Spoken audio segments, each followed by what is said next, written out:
I'll tell you, at my stage of life, I was always, I like to feel I'm an optimist all my life, and I still am. But when it comes to this question, I could really ponder and give you lots of bad answers. And one of them I'll tell you, I don't think we have learned at all. Mankind does not learn. And I'll tell you why. I'm only going by my own experience. Right after World War II, I'll go with, let's say 1950, 52, or even before that. The world was full of hope that things like this will never happen. It's a different world. Everybody learned a lesson. Okay, we'll go on.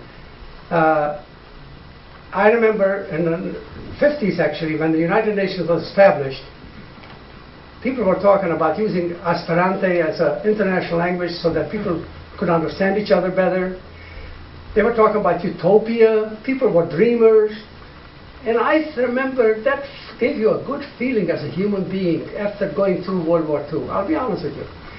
It's not that I was not unrealistic, but I was young. But you believed that. You believed in the goodness of man or mankind. But I'll tell you something. I'm older now. Things have changed. And the world is upside down. And let me tell you something. Europe, in particular. I'll tell you, when I left Europe, I came to the United States. I used to speak 6, 7 languages, okay? When I came to the United States, I stopped speaking all the languages, because all I wanted to be is an American. Now, I'm not saying that because I want to be a nice guy. The reason was, I was so sick and tired of Europe and the prejudice and hate that I really, really said, you know, I could do without Europe. Right now in Europe, prejudice, anti-Semitism, you take Hungary, you take even Norway, Sweden, countries that have nothing, that the Jews never did anything to them in their lives. Anti-Semitism is growing by leaps and bounds. And, oh, there are excuses because they have different influx of people from the Middle East and so on.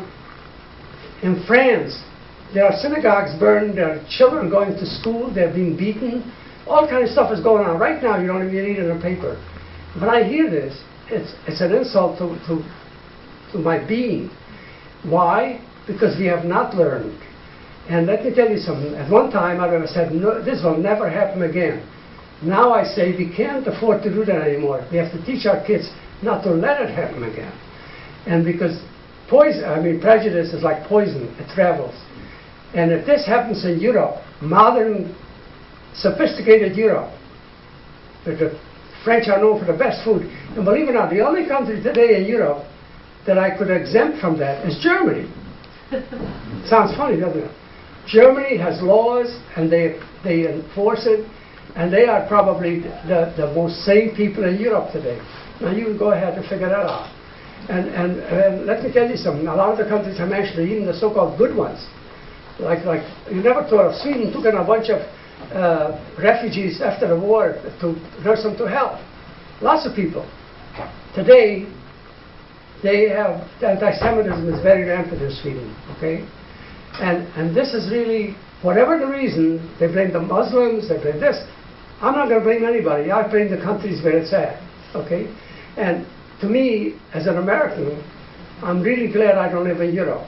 You know, I really never wanted to go back to Europe. But about 5, 6 years ago, my daughter gave me a treat. She took me to the Czech Republic, and I really enjoyed it. And I loved it.